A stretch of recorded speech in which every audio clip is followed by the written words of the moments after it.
Welcome everyone to the Metasploit Town Hall 5th edition here at DerbyCon. We're super excited to be here today.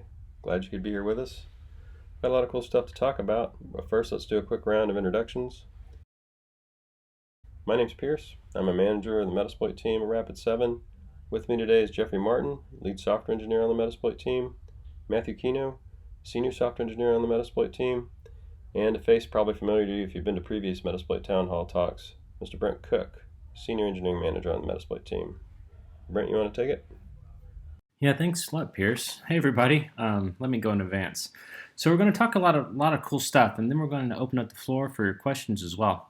So part of the reason why we have Town Hall every year is not just to let you guys know what we've been up to, what the community's been up to throughout the year, but also to get some real concrete feedback on things we can do better and things you'd like to see in the future.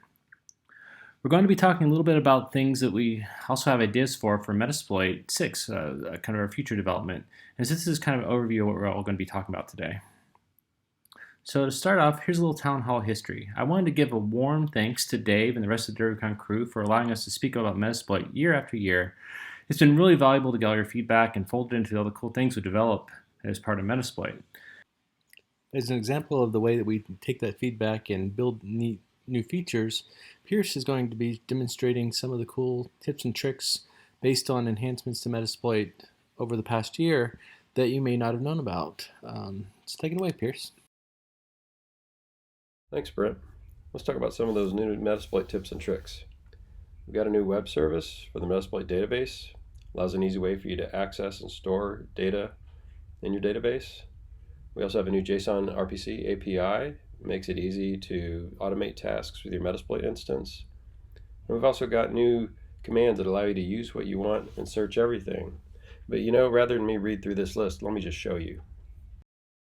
Okay, so first thing we're going to do is we're going to initialize our database, which also sets up the web service.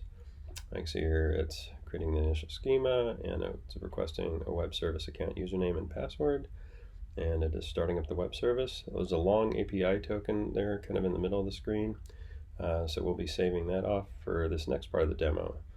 The web service hosts its own Swagger Docs endpoint, so you can authorize point web browser at it, and then click the authorize button, drop your API key in here that we just got from the previous step, and hit authorize, and then you can interact with the Metasploit database web service just through this site. You can see all the scroll down to see all the things you could do with hosts, loot, payloads, sessions. There's quite a bit of things you can do, both reading and writing operations. So why don't we do a get on the workspace?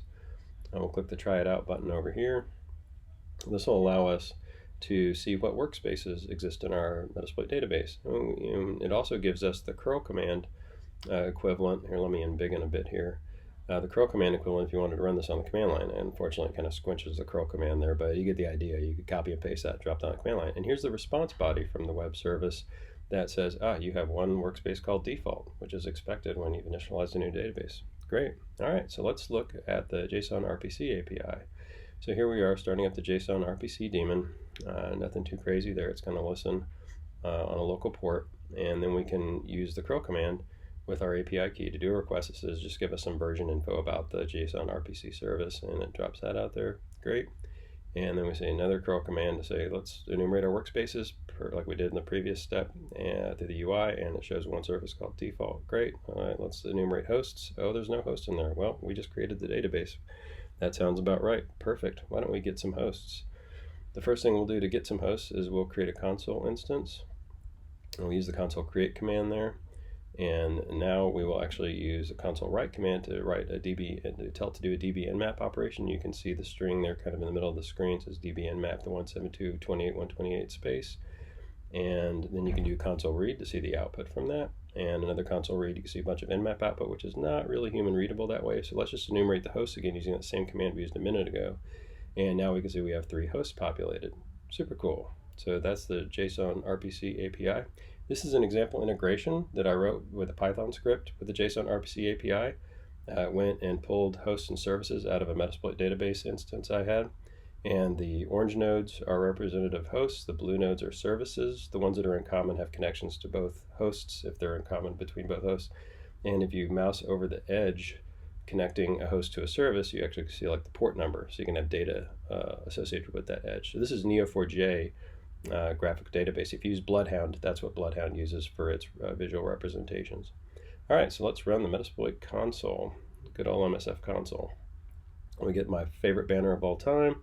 Now let's enumerate the hosts again. Great, that lines up with what we've seen via the JSON RPC API. And let's look at the services. That last host at .10 kind of looks like a Windows system based on the services reports. I wonder if I could use Eternal Blue on it, but I want to scan it. Well, I don't remember the name of the module, so I use search Eternal. There's an enumerated list with numbers down the left side. I can use the use command because I see that number 1 is the Eternal Blue scanner I want to use. So I'll say use 1, and I'll set the rhost target to that system IP address. It's all pretty straightforward. Do the run command. The scanner runs. It says, it's vulnerable. Perfect. I wonder what modules I could use for it if it's vulnerable to Eternal Blue. Analyze command will help us with that. So we analyze with the IP address, and it tells us, hey, here's some modules that you might find useful. And so at this point, we can now do the use command again, and we can still use the results from our previous search output at the top there. So we can use number 2, that module, which is the Eternal Blue, and set the rhost again, and run, and fingers crossed. Salt over the shoulder, knock wood, whatever the good luck stuff is. Perfect, we have a command shell now. Let us do a directory just to make sure we're there. Yep, that looks like a Windows system, all right. So help. So here we got the meta shell.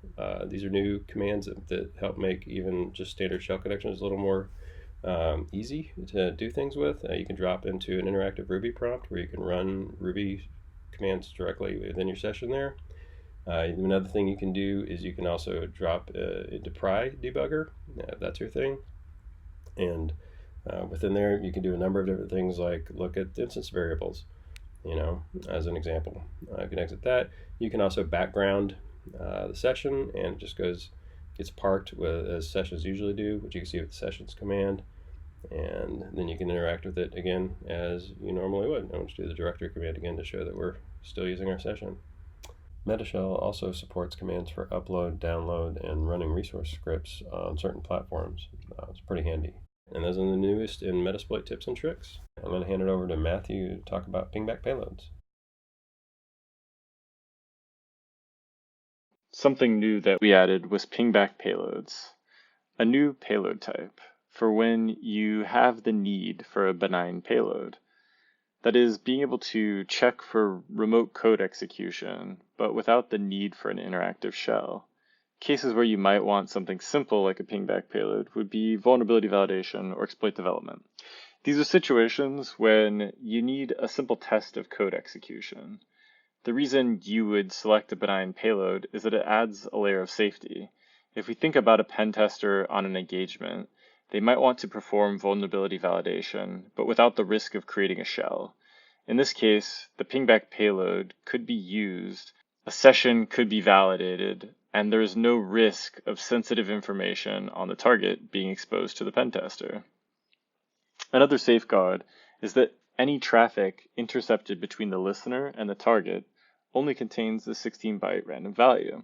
If the pen tester happened to be using a bind payload and for whatever reason they were unable to connect back to it, someone discovered this and connected to the server, the client would only receive a 16-byte random value before the bind payload disconnects and exits. The Pingback payloads operate based on the transmission of a UUID value. The concept of using UUIDs with payloads is not new. UUIDs combined with payloads allow you to have a payload with a specific purpose and track its use. In mid-2015, the Metasploit team first introduced UUIDs to many HTTP and TCP payloads. These were 16-byte values that encoded information. Tracking a whitelisting was handled via the payloads.json file. Having a file on disk becomes a little difficult when you think about a team wanting to share a set of payloads. The file will have to be shared and then kept in sync. In late 2018, as a part of the MSF5 push to separate the database into data services layer, the team revisited payload UUIDs with a focus on supporting the feature through the data services layer, thus allowing teams to more easily work from a single payload UUID source. The new payload UIDs are random and do not encode any information. We created 11 total payloads across 4 languages, Bash, Python, Ruby, and C. The C gives way to Linux 64-bit and Windows 32 and 64-bit. These are divided across 2 different transport types, bind and reverse TCP. Because we are only transmitting a 16-byte value to confirm execution, there are many possibilities for future transport mechanisms, and we're excited to see what the community might do here. I'm going to do a quick demo of psexecute against a Windows 10 host and talk through what is going on in the backend. We see the Windows 10 host here, and then I'm going to drop back to MSF console. I'm going to load psexecute exploit and specify the Windows Pingback reverse TCP payload, and then configure everything.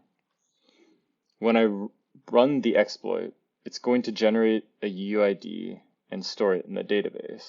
The UID gets encoded into the payload and transmitted to the target.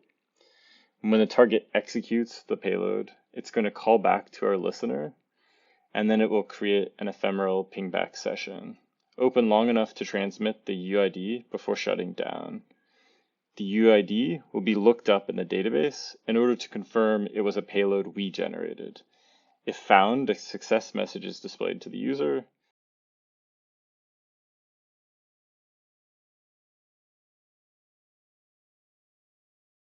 In a situation where the UID is not found in the database, the user will receive a warning message. I'm going to turn it over to Jeffrey to talk to us about the Metasploit community. So I get to talk a little bit about what the Metasploit community brought to the table this year, about what users, like many of those in this room, as well as all around the world, brought into Metasploit and expanded and shared with us in terms of capabilities and new modules and new capabilities and new functionality within Metasploit. That work this year landed 682 community PRs, 208 individual community members contributed to that work, providing us with new capabilities, with new modules, with new functionality, things we find interesting, things we would like to share with the world. 183 modules came out of that work. 4 of those modules are something a little bit new. They were evasion modules. Those are modules that were introduced last year here at DerbyCon and do something a little bit different. They evade a capability within a system. Most of them target things like antivirus. The 4 that we actually received here were all from an individual contributor and a PR that was done before evasion modules were announced. They got reworked into individual modules. These modules now offer techniques for evading whitelisting applications, primarily AppLocker on Windows. There were also 17 post modules that landed, 48 different auxiliary modules, and over 114 exploit modules that provide new capabilities targeting different CVEs out there in the wild and gave us new capabilities. So some of the community standouts this year that we wanted to highlight were some of the work like what our John the Ripper overhaul that was contributed by Hoodie out in the community. This turned out to be work that was well overdue to be done. The John the Ripper update, our implementation was over 4 years old and completely out of date with the latest releases. What Hoodie did here was he actually updated our environment to interact with the latest John the Ripper Jumbo release. And this brings in new capabilities for new hashes that can be cracked and new targets credentials that can be evaluated and reworked and tested. It also, Hoodie went the extra mile and went in and added new capabilities in to be a little bit more efficient than what we were doing before. He actually went in and dug through and figured out how to be able to check and see if individual thing that you're trying to crack has been cracked before, and if you already have the credential for it. And if so, just hand you that back out instead of actually taking all the extra work to go and recrack that credential. Another standout contribution was the Cisco RV130 configuration vulnerability that was contributed by unfortunately I'm going to butcher the names, so I'm just not going to say them, but by a good number of community members that work there, whose work led to this module and this capability and functionality that has been expanded multiple times over the course of the year to target additional Cisco devices and capabilities. Another interesting module was the Fortinet FortiGate SSL VPN module provided by Max Michaels. This module actually shows and expands on some work from a DEF CON talk that you may have seen by Orange Sai that talks about how a lot of things that are on our SSL VPN gateways and the way these things are configured by security vendors that are actually a little bit insecure, and they store some information that is a gold mine for somebody doing a red team or an engagement against the system. And it also takes something that you treat as something that's assuring your security and makes it an actual target against you. It turns it against you and makes it so that an attacker can actually take control of more systems. On that thread, another module that was offered by Aaron Ringo, the Package Manager Persistence module that originally came in targeting apt and was expanded, he expanded it to also provide YUM capabilities, takes a tool that many IT professionals and security engineers use to keep their software up to date and keep it capable and functioning and to patch things effectively, and actually uses a post module to insert some scripting capabilities onto the end of the actual execution run that will actually improve on your persistence, that will actually keep a module around even after security updates are being done. Once you've gotten in there, it expands on that back door and keeps you up to date. Another item is the BlueKeep scanner. The BlueKeep scanner was originally authored from a POC by J2Go and expanded by ZeroSum, and provided us with an ability to see what systems out there were impacted by BlueKeep. Tom Sellers, one of Rapid7's own, actually expanded on this capability, reworked some of our RDP capabilities, and made it, they added an action to this scanner that allows you to actually crash systems based on the BlueKeep vulnerability. This kind of helps bring to home the functionality is there, and that this is actually a very important vulnerability to patch. So that's a little bit of the highlights from this year. From that, we also wanted to add a little bit more to this, and what we've got is we actually have built up a little bit of a presentation for you.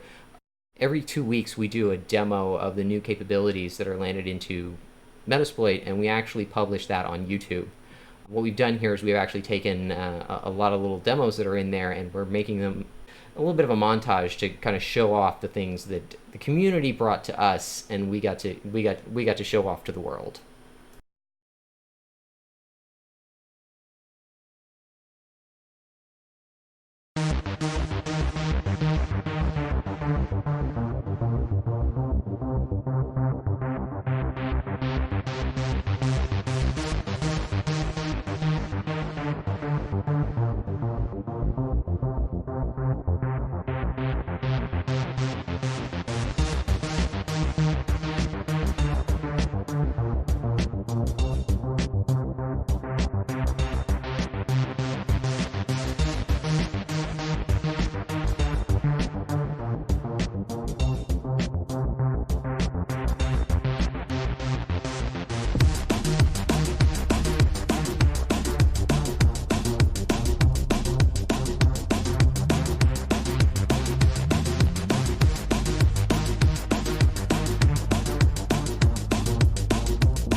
Hello, hi, I'm Brent again. I'm back on stage. I'm going to talk to you again about some of the future things we're thinking about in Metasploit 6. You know, we always get all kinds of great ideas, and we really appreciate the things in the issue queue, and of course, we really appreciate pull requests even more. But we're thinking about all the different ways that we can make the next version of Metasploit easier to use, more fun to use, just an overall better experience for everyone. We've been thinking about this for a good long time, and sometimes features can take a good few years to think about.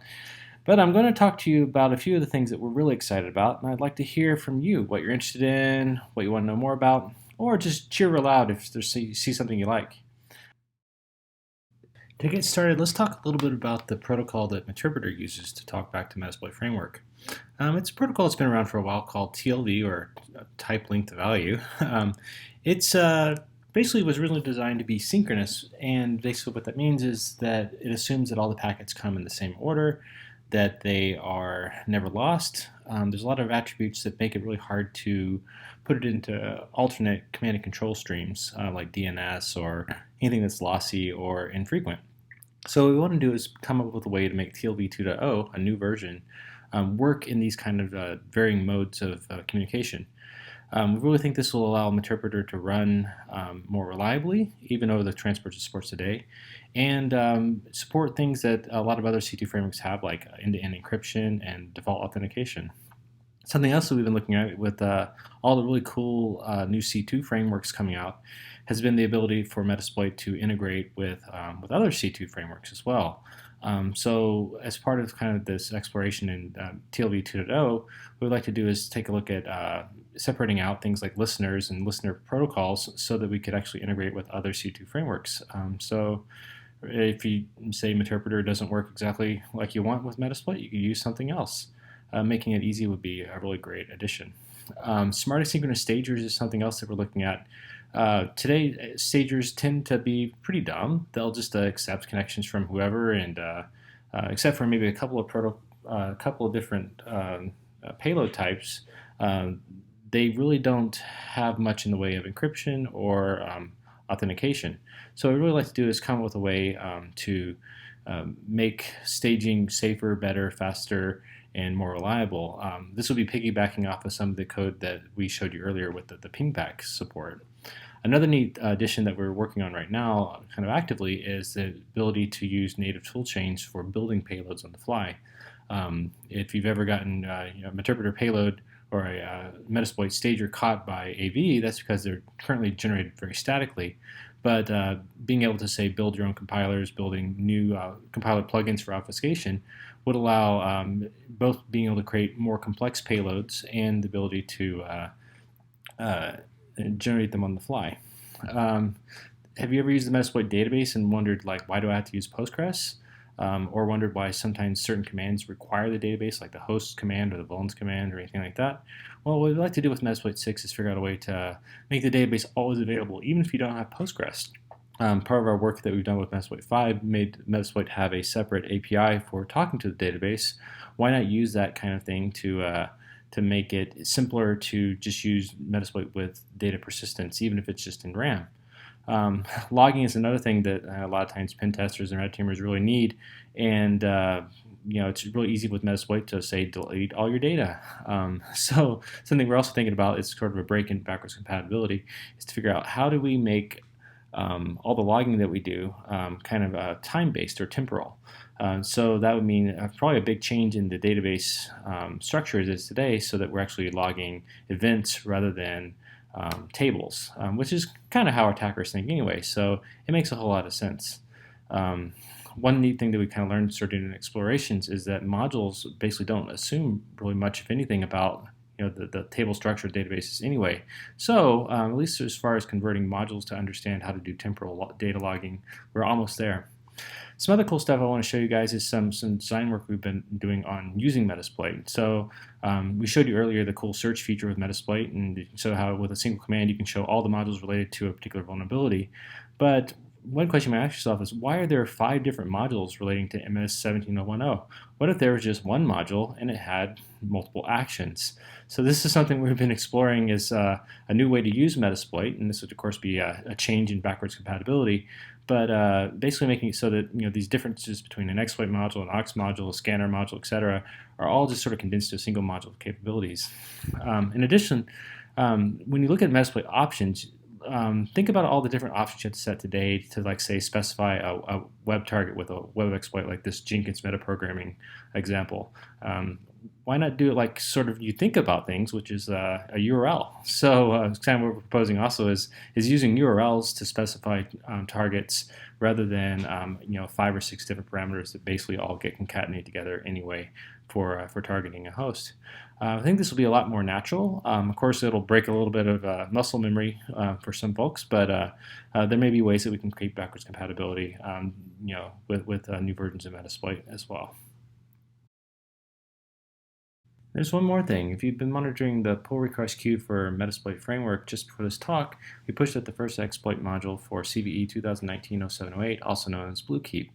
We've got Tom Sellers and Spencer McIntyre out in the audience. Hey, come up, guys. Let's go ahead and give them a warm round of applause. So Sean Dillon, also known as Zero Sum, and Ryan Hansen shared this module with us about a month ago. We've been working on converting it to Ruby, improving the reliability, adding targets, also adding some extra features to Metasm. If you noticed during the end of that exploitation demo that we did earlier, you might have seen that the last exploit that we did was kind of an Easter egg. It was actually the BlueKeep module as the 17th exploited target shell. So I really want to thank Sean Dillon, Ryan Hansen, OJ Reeves, everyone who helped kind of get both the RDP libraries, improving the module, doing a lot of testing, targeting, that sort of thing.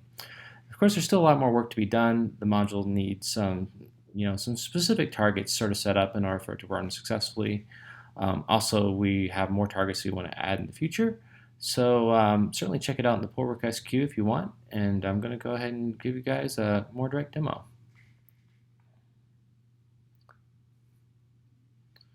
You can see here starting up, here's the information screen for the module. By default, the module isn't going to target any particular host. What it does is it detects the vulnerability and uses some of the fingerprinting code that Tom and Spencer put together to give an approximation of which OS we're targeting. But you need to know things like, is it physical hardware, is it running a particular virtualization system, that sort of thing, because the memory layout changes a bit.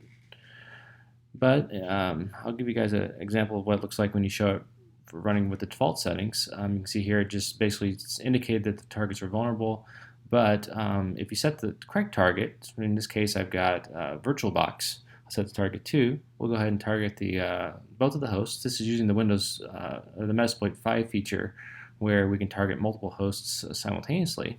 So we're going to go ahead and inject the shellcode into the heap, wait a little bit for this to happen. It takes about a minute.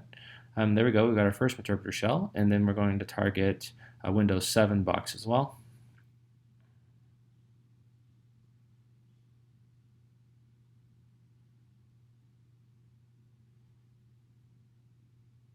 And there we go, 2 interpreter shells. Let's go ahead and just verify that we can interact with the sessions. There they are.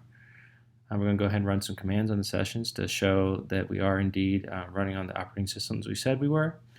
And then we're just going to verify that we're running as a system user.